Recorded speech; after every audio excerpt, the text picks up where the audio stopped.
Lisons le passage de base. C'est dans le livre de Luc, chapitre 1, verset 34. Luc, chapitre 1, verset 34.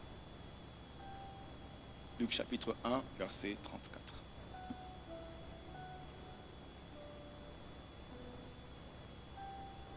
Je ne vais pas être long, je vais juste introduire et puis nous pourrons voir la suite. Est-ce qu'on peut lire ensemble? On y va. 2. Marie dit à l'ange, comment cela se fera? Oui, puisque je ne connais. 35.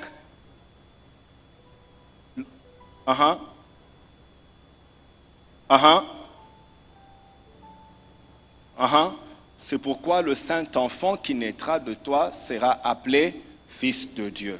Voilà. La conversation que Marie a avec Dieu, ici, au sujet de la venue de Jésus-Christ au monde, était un désir que Dieu avait des milliers d'années avant que Marie ne naisse. Okay? Dieu avait toujours eu le programme d'amener Jésus le Messie des milliers d'années avant que Marie ne naisse. La première fois que Dieu mentionne la venue de Jésus-Christ, ce n'était pas à Marie. Ce n'était pas la première fois qu'il a parlé de la venue de Jésus-Christ, ce n'était pas à Marie. La première fois que Dieu a mentionné la venue de Jésus-Christ, c'était dans le jardin d'Éden et il a parlé à Satan. Vous vous rappelez, je ne sais pas si vous connaissez, il a parlé à Satan. C'est la première fois que Dieu a mentionné la venue de Jésus-Christ. Je voudrais un peu ouvrir une parenthèse pour vous dire que le diable est au courant de ce qui doit arriver à toi. Il sait ce qui doit arriver, il sait comment Dieu t'a béni, il sait que tu dois percer, il est au courant de ces choses-là.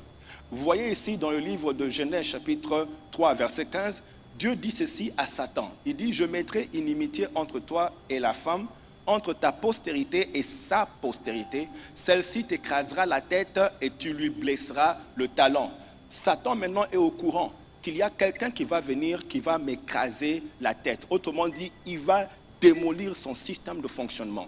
Okay? Satan maintenant est au courant de ça. Et comme Satan le savait, donc il devait poursuivre tout enfant mâle, sachant qu'il y a une prophétie. Sachant qu'il y a une prophétie sur les enfants qui viennent. Bien qu'il ne savait pas quel enfant viendra, mais il s'est dit, tout enfant mâle a une prophétie sur lui et je dois tout faire pour l'arrêter avant qu'il n'accomplisse la volonté de Dieu. Une chose à comprendre, c'est que le diable va tout faire pour t'arrêter avant que tu ne accomplisses ou que tu ne voies ta destinée s'accomplir. Est-ce que vous me suivez? Ce qui fait que ta destinée n'est pas encore accomplie. Tu ne vois encore rien. Tu n'as encore rien entre les mains, mais tu déranges déjà le diable, pas à cause de ce que tu as. Tu le déranges à cause de ce que tu auras. J'ai besoin de 2 personnes seulement, ça va. Alors, Dieu avait depuis longtemps planifié la venue de Jésus ou amener Jésus. Et dans cette intention de Dieu, comme Dieu avait cette intention-là, il s'est mis à la recherche des gens qui pouvaient se disposer ou se rendre disponibles pour, comme des canaux, comme des canaux qui pouvaient Dieu utiliser pour amener Jésus. Donc, comme Dieu avait l'intention d'amener Jésus, il commençait maintenant depuis. Il cherchait des gens qui pouvaient accepter d'être des canaux, de moyens par lesquels Jésus pouvait venir sur la terre. Nous sommes ensemble jusque-là. Alors, Dieu a commencé, donc, comme c'était son intention, tout ce qu'il faisait avec les gens, c'était de trouver un moyen pour faire entrer Jésus sur la terre. Et donc Dieu, en faisant cela, il est tombé sur un homme qu'on appelle Abraham. Vous connaissez l'histoire d'Abraham. Dieu a trouvé Abraham et avec Abraham, il a fait une alliance avec Abraham. J'ouvre une parenthèse pour vous dire que moi, je ne pense pas que Abraham est la seule personne à qui Dieu a parlé pour faire une alliance avec. Je pense simplement que l'histoire d'Abraham est écrite dans la Bible parce qu'Abraham a accepté l'appel. Est-ce que vous me comprenez? Je suis sûr que Dieu a posé la question à plusieurs personnes. Il y en a qui ont dit oui, il y en a qui ont dit attends. Mais lui, Abraham a dit d'accord, je veux te suivre dans un pays inconnu, un lieu où je ne connais pas. Il ne faut pas m'énerver. Pourquoi je dis ça? C'est parce que tu es ici aujourd'hui. Dieu t'a pointé hors de tous les membres de ta famille. Peut-être que tu ne comprends pas encore tout le plan de Dieu, pourquoi tu es ici. Mais Dieu t'a pointé pour faire une alliance avec toi et amener une forte délivrance dans ta famille. Dis un bon amen. Tu n'es pas arrivé ici par un hasard. Dieu t'a marqué comme il a marqué Abraham. De toute la génération. C'est-à-dire que quand tu as dit oui, laisse-moi te dire que tu as dit oui à beaucoup de choses. Oui à la promotion de ta famille. Oui à la délivrance de ta famille. Oui au changement de programme de l'ennemi s'interrompt à cause de ton oui. Quand tu as dit oui à Jésus, ces choses ont commencé à changer. Dis encore un bon amen. Alors, Dieu maintenant choisit Abraham. Et maintenant on parle d'Abraham. Pourquoi ? Je vous ai dit que Dieu avait l'intention d'amener Jésus-Christ et donc il cherchait quelqu'un qui peut accepter d'entrer en alliance avec lui. Et vous verrez dans plusieurs, vous allez voir dans Genèse chapitre 15 verset 18, la Bible dit en ce jour-là l'Éternel fit alliance avec Abraham. Donc Dieu maintenant est entré en alliance avec Abraham. Pourquoi bref, je m'arrête là. Il entre en alliance avec Abraham. Et plus tard, vous voyez Dieu entrer encore en alliance avec la descendance d'Abraham. Tout ça parce qu'il veut faire venir Jésus. Donc, il cherchait des gens qui seraient disponibles. Il a commencé avec Abraham, il est allé avec la descendance d'Abraham, donc les 12 tribus. Et puis, il a trouvé une autre tribu. Et à part David, il a fait encore une autre alliance. Dieu est allé d'alliance en alliance. Pourquoi ? Parce qu'il voulait trouver un moyen, des gens disponibles qui pouvaient amener Jésus-Christ. Est-ce que nous sommes ensemble jusque-là? Alors, c'est pour ça que vous entendez Jésus, on l'appelle Jésus fils de David. C'est parce qu'à travers la lignée de David, Dieu a pu trouver des gens, David justement, qui pouvaient entrer en alliance avec. Ok, voilà. J'ouvre une parenthèse pour vous dire ceci. Vous allez voir que Dieu commence une alliance avec Abraham, et puis il va avec les 12 tribus, entre en alliance avec lui, et puis il va avec David. Vous voyez que Dieu va d'une alliance à une alliance. Laissez-moi vous expliquer quelque chose. L'importance de l'alliance, c'est pour qu'il y ait des obligations. Vous me comprenez? L'importance de l'alliance, c'est pour qu'il y ait des obligations. Que tu sois en obligation de faire la volonté de Dieu, et que Dieu soit en obligation de te bénir. 3 personnes seulement, ça me suffit. C'est pour mettre Dieu en obligation, vous comprenez? C'est la raison pour laquelle Israël, tout le temps, allait rappeler à Dieu, tu es le Dieu d'Abraham, d'Isaac et de Jacob. C'est pour renforcer la prière. C'est pour dire à Dieu, écoute, tu ne peux pas ne pas agir. Tu te rappelles que nous sommes en alliance. Dis un peu, l'alliance, c'est pour une question d'obligation. Oui, tu es en alliance, c'est pour que Dieu soit obligé de faire. Okay? Donc Dieu maintenant ne voulait pas seulement avoir des gens qui le suivaient, il voulait des gens en alliance pour que lui, Dieu, trouve une voie légale de bénir et pour que les gens se trouvent obligés de faire sa volonté. Bien aimé, l'alliance est importante, elle établit les règles de jeu.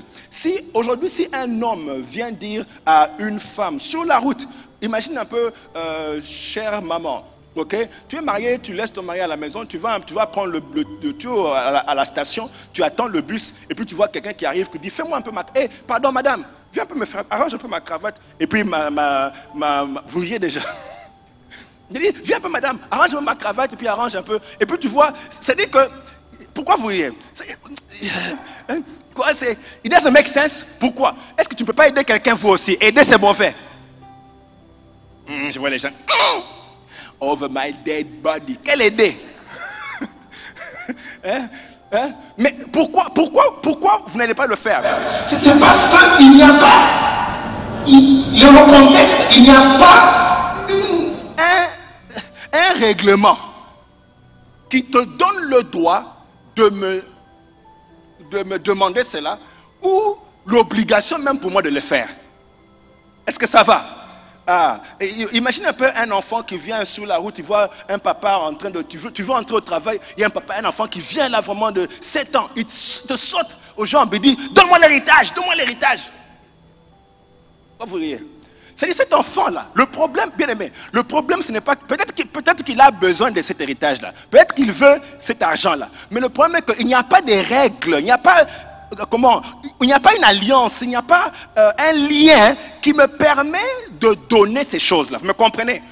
Même s'il en a besoin. D'ailleurs, si tu trouves un enfant comme ça, tu lui donnes beaucoup de biens, on risque de te poursuivre pour moi, commencer à voir if tu n'es pas en train de le manipuler. Tu deviens un danger. Si tu donnes quelque chose en dehors des règles, ça devient un danger. Est-ce que vous me suivez? Alors Dieu maintenant, parce qu'il voulait faire entrer Jésus, il fallait qu'il soit en alliance pour que ce qu'il fait soit légal. Dis un bon amen. Alors, Dieu maintenant fait ce travail-là. Il entre en alliance. Et puis, dans toute l'histoire, il localise Marie. Et lorsqu'il entre en alliance maintenant, il peut... je vais vous dire une chose par rapport à l'alliance. Lorsque Dieu entre en alliance, comme nous sommes en alliance avec Dieu, il a maintenant le droit, où l'alliance nous donne le droit légal, l'obligation d'agir. Nous sommes ensemble. Mais maintenant, je voudrais qu'on puisse comprendre qu'est-ce qu'il est vraiment en train de faire, ou qu'est-ce que, quand Dieu veut agir, ça ressemble à quoi? Je veux qu'on puisse retenir un mot. Quand Dieu veut agir dans ta vie, ce qu'il veut faire a un caractère, c'est exceptionnel. Dis un peu exceptionnel. C'est que Dieu, écoutez bien aimé, quand Dieu veut agir dans ta vie, ce qu'il veut faire, ça a un caractère, c'est exceptionnel. Dis encore exceptionnel. Ce que Dieu veut faire dans la vie de celui qui est en alliance avec lui est inhabituel, est infaisable, est inconcevable, est impensable, est inexplicable. Bref, c'est extraordinaire, c'est exceptionnel. Dis un peu ce que Dieu fera avec moi, c'est exceptionnel. Dis cela, c'est exceptionnel. Oui, quand Dieu est en alliance avec toi et qu'il veut faire quelque chose, dis-toi que ce qu'il fera est exceptionnel. Dis encore bien amen. Ça sera exceptionnel. Dis un peu exceptionnel. Alors, c'est la raison pour laquelle Marie pose la question à Dieu. Elle dit, je ne connais pas d'homme. Comment cette chose pourra-t-elle prendre place? Dieu maintenant s'apprêtait à faire quelque chose. Et Marie a vite compris que cette chose n'est pas normale. Normalement, pour avoir un homme, parce qu'elle dit, comment cela se fera-t-il puisque je ne connais point d'homme? Ça veut dire que ce n'est pas normal. Dis un peu, ce n'est pas normal. Bien aimé, si tu t'attends à ce que Dieu fasse quelque chose de normal, c'est toi lui demander. Ah, merci. Je vois des gens là-bas qui comprennent partout là-bas. Je répète, si tu veux réduire Dieu aux choses normales, tu lui demandes trop. Si tu entres en alliance, ce qu'il fera avec toi doit être exceptionnel. Dis un bon amen. Il doit te donner une année de maternity leave, même si tu n'es pas qualified. Si tu n'es pas qualified, il te donne... Mais est-ce que j'ai mal parlé? Les médecins essayent tout de dire, attendez, maintenant je fais comme moi je veux. Il annonce les grossesses sans utiliser les voies normales. Il annonce par prophétie que tu es enceinte. Dis un bon amen. Mais c'est ça, Dieu veut que tu saches que comme tu es en alliance avec lui, ce qu'il fera, attends-toi à ce que ça soit impensable, inexplicable, infaisable, inhabituel, inconcevable, extraordinaire et exceptionnel. Crie un bon amen. Oui, selon le cours des choses, Sarah ne peut pas avoir des enfants. Mais Dieu fait toujours l'exceptionnel. Joseph ne peut pas être élevé en Égypte parce qu'il était hébreu. Les Égyptiens ne mangeaient même pas avec les Hébreux. Mais parce que Dieu est exceptionnel. Et quand tu es en alliance, il fera quelque chose d'exceptionnel. Moïse ne pouvait pas délivrer Israël avec un bâton. Mais Dieu fait toujours quelque chose d'exceptionnel. Le feu devait consumer Meshach, Shadrach, Abed-Nego. Mais comme Dieu... Ah, bien-aimé, je ne sais même pas qui parlait. Bien, mais normalement, le feu c'est connu. Le feu, c'est connu qu'il consume tout ce qui y entre. Mais ce jour-là, le feu a dit, je vois une exception en toi. Il y a un Dieu qui fait l'exceptionnel. Et le feu, donc, ce jour-là, a mis une pause sur sa façon de fonctionner. Ouais, mais énervé. Le feu a dit, pour tout le monde, je vais consumer. Mais vous, j'arrête de fonctionner normalement. À cause de l'exception qui est sur vous. Crie un peu un bon amen. Alors je voulais te dire, bien-aimé, à cause de l'alliance que tu as avec Dieu, attends-toi à l'exceptionnel. J'ai dit bien, attends-toi à l'exceptionnel. Si tu ne comprends pas comment Dieu va agir avec toi dans cette saison, tu vas continuer à chercher des petites choses, pendant que Dieu a des grandes choses et exceptionnelles pour toi. Saul continue à chercher les ânesses de son père, pendant que Dieu avait des choses exceptionnelles pour lui. D'ailleurs, si vous lisez la prophétie dans 1 Samuel 9, 20, la Bible dit, ne t'inquiète pas des ânesses que tu as perdues il y a 3 jours, car elles sont retrouvées. Mais pour qui est réservé tout ce qu'il y a de précieux en Israël? Dis pas à quelqu'un, est-ce que tu sais que les choses précieuses sont réservées pour toi? C'est pour toi. Dis à quelqu'un, Non, bien aimé, parce que tu vas te lever contre. Écoutez, tu ne peux pas entrer en alliance. Je ne sais pas si je parle à quelqu'un ici. Quelqu'un derrière me suit. Hein? Écoute là-bas de derrière. Tu ne peux pas entrer en alliance avec Dieu et continuer à chercher des petites choses. Non, non. Quand tu es en alliance avec Dieu, maintenant change. Change, commence à chercher les grandes choses parce qu'il fait des choses exceptionnelles pour ceux qui sont en alliance avec lui. Est-ce qu'on peut dire un bon amen? Pour qui est réservé les choses précieuses? Y a-t-il quelqu'un qui va vraiment chercher les choses précieuses ici? J'ai 2 personnes, juste pour me dire 2 personnes. Je dis, moi en tout cas, this is it. Moi je chercherai les grandes choses, les choses précieuses. Dis un bon amen. Écoutez la réponse de Dieu quand Marie, Seigneur. Bien aimé, don't worry. Même si les médecins ont dit ce genre de maladie, ça ne peut pas être guéri. Dis à ce médecin, je suis en alliance. Et c'est Dieu là doit faire l'exceptionnel. Il dit, ok, ça va. La réponse de Dieu à la question de Marie. Écoutez la réponse de Dieu à la question de Marie. L'ange lui répondit, le Saint-Esprit viendra sur toi. Et la puissance du Très-Haut te couvrira de son ombre. Bien aimé, la série qu'on va développer va parler de la personne du Saint-Esprit. Et bien aimé, ne tirez pas de conclusions parce que c'est que j'aurai à partager. C'est des choses simples, mais vous allez comprendre. Je vais comprendre. Dis un peu le Saint-Esprit. Dieu dit à Marie, il dit, je ferai l'exceptionnel. Mais ça sera seulement quand le Saint-Esprit viendra. Dieu ne dit pas ça seulement à Marie. Mais il dit ça à tout le monde qui veut expérimenter l'exceptionnel.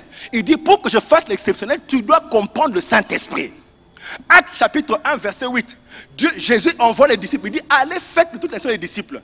Mais la Bible dit, mais le Saint-Esprit descendra sur vous. Vous recevrez une puissance. Donc il n'a pas simplement dit à Marie que le Saint-Esprit doit venir pour expérimenter l'exceptionnel. Il a aussi dit aux disciples, attendez que il a dit, avant de partir, pour devenir mes témoins, laissez d'abord que le Saint-Esprit vienne vous distinguer.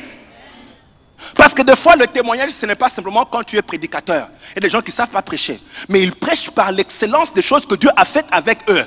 Je ne sais même pas qui parlait ici. Vous savez, Salomon n'était pas un grand prédicateur. Mais Salomon, sa richesse attirait les gens de partout. Et les gens venaient découvrir ce que Dieu faisait avec Salomon à travers la sagesse. Dis un peu un bon amen. Alors le Saint-Esprit doit descendre sur toi et faire la différence, te distinguer. Dis un peu Saint-Esprit. Alors, Dieu, la réponse de Dieu, quand Dieu dit que le Saint-Esprit descendra, il donne le secret de comment est-ce qu'il opère sur la terre. Dis un peu Saint-Esprit. Dis un peu Saint-Esprit. Même Jésus n'a pas agi sans le Saint-Esprit. La Bible dit qu'il a fait 30 ans sans être connu. Mais quand on l'a baptisé dans l'eau, le Saint-Esprit est descendu sur lui. Et la Bible dit que son ministère a commencé à exploser. Il est devenu maintenant, la Bible dit, écoutez, Luc 4, 14. Jésus, revêtu de la puissance du Saint-Esprit, retourna en Galilée et sa renommée se répandit. Ça veut dire ceci, que tu peux rester obscur, mais attends quand le Saint-Esprit descendra, tu ne seras plus obscur. La renommée, je ne sais même pas qui parlait ici.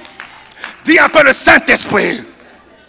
Vous allez me dire, mais oui, on entend parler dans le Nouveau Testament. Non. Dans l'Ancien Testament, la Bible dit que quand Samuel a oint Saül, la Bible dit que Saül fut saisi du Saint-Esprit. Quand Samuel a oint David, la Bible dit que David fut saisi par le Saint-Esprit. Et écoutez, les exploits que David a fait, c'est parce que l'Esprit de Dieu était avec lui. Bien aimé, l'Esprit va te rendre exceptionnel. Dis un peu exceptionnel. Il va élargir tes capacités. Dis un peu exceptionnel. Dis un peu, cher Saint-Esprit, je veux ta présence. Et il te rend exceptionnel. Le Saint-Esprit te... La Bible dit ceci dans 1 Samuel. Dieu parlant de Saül. Saül cherchait les ânesses de son père. Mais Dieu voulait le rendre roi et le rendre exceptionnel. Alors ce que Dieu a fait, il a déposé son esprit sur Saül. La Bible dit que quand le Saint-Esprit est descendu sur Saül, la Bible dit que Samuel dit à Saül, L'Esprit de l'Éternel te saisira, tu prophétiseras, tu seras changé en un autre homme. J'espère qu'il y a des gens qui veulent être changés. Tu veux seulement être changé. Tu veux être changé en quelqu'un d'autre. Qu'est-ce que ça veut dire? Tes capacités sont élargies. Tu n'es plus la même personne. Les choses qui te faisaient peur ne te font plus peur. Les choses qui te faisaient pleurer ne te font plus pleurer. Les choses qui te faisaient échouer ne te font plus échouer. Là où tu échouais, maintenant tu commences à voir le succès. Tu ne seras plus obscur, maintenant tu es remarqué. Tu vas commencer à battre les records de famille, les records de société, tu vas les battre parce que le Saint-Esprit viendra sur toi et il fera la différence. Dis à quelqu'un, tu feras la différence. Bien-aimé, laisse-moi prophétiser. Tu vas sortir des limitations. Le Saint-Esprit te prendra là où tu es. Même si ta famille t'a disqualifié. Mais à cause du Saint-Esprit sur toi, tu seras obligé d'être qualifié. David était disqualifié, mais le Saint-Esprit sur lui. Dis un peu le Saint-Esprit. Tu seras tellement exceptionnel que les gens auront des difficultés de comprendre ce qui t'est arrivé. Je parle à quelqu'un ici. Bien aimé, je parle à quelqu'un. Dieu m'a dit, on va voir un service, Holy Ghost Service. Quand on va finir ça, après le service d'alliance, on aura un Holy Ghost. Seigneur, tu vas recevoir une dose qui va te faire sortir de l'obscurité, te faire sortir du n'est pas connu, du néant. Tu vas sortir de là et passer à ton niveau d'exceptionnel. Crie un bon amen. Crie un bon amen. Vous savez, quand tu commences à percer comme ça, les gens ont des difficultés de savoir ce qui t'est vraiment arrivé. Dis simplement, l'Esprit est descendu sur moi, je suis exceptionnel maintenant. Oui, dis, l'Esprit est descendu sur moi, je suis exceptionnel maintenant. Alors, même Dieu ne peut pas agir sans le Saint-Esprit. Vous imaginez, la Bible dit que la terre était informe et vide. Mais l'Esprit devait être là avant que Dieu parle. Mon Dieu, aide-nous. C'est-à-dire que même Dieu attend d'abord. Il sait qu'il y a un problème. Dieu sait que la terre est informe et vide. Il sait qu'il y a des problèmes. Mais il attend le Saint-Esprit d'abord. La Bible dit ici, et le Saint-Esprit se mouvait au-dessus des eaux. Dieu dit aux disciples, allez prêcher, mais attendez. Lui-même Dieu, avant d'agir, l'Esprit doit être là. Dis un peu Saint-Esprit. Bien aimé, ce n'est pas une théorie. C'est les choses que j'ai expérimentées. Ce que vous voyez prendre place ici, c'est parce qu'il y a une dose du Saint-Esprit que j'ai dû comprendre avant que ça ne prenne place. Et je prie par la grâce de Dieu. Cet esprit agira dans tes finances. Il agira, oui, il agira dans ta carrière. Oui, j'ai dit qu'il va agir il va agir dans ta carrière. Les portes s'ouvriront à cause de l'Esprit de Dieu. Qui a un bon amen? Nous allons comprendre comment Dieu agit. Dans cette série, nous allons découvrir la personne du Saint-Esprit. Nous allons expliquer comment accéder à sa puissance surnaturelle. Seigneur, nous allons étudier son langage. Comment est-ce qu'il communique? Mais écoutez une chose. Dieu dit, ce n'est pas par la force, ni par la puissance, mais c'est par mon esprit, dit l'Éternel des armées. Est-ce qu'on peut acclamer le Seigneur très fort? Est-ce qu'on peut bien l'acclamer? Lèvons-nous et acclamons notre Dieu. Est-ce qu'on peut nous lever? On va se lever. Tu dis à Dieu. Et nous élevons nos mains.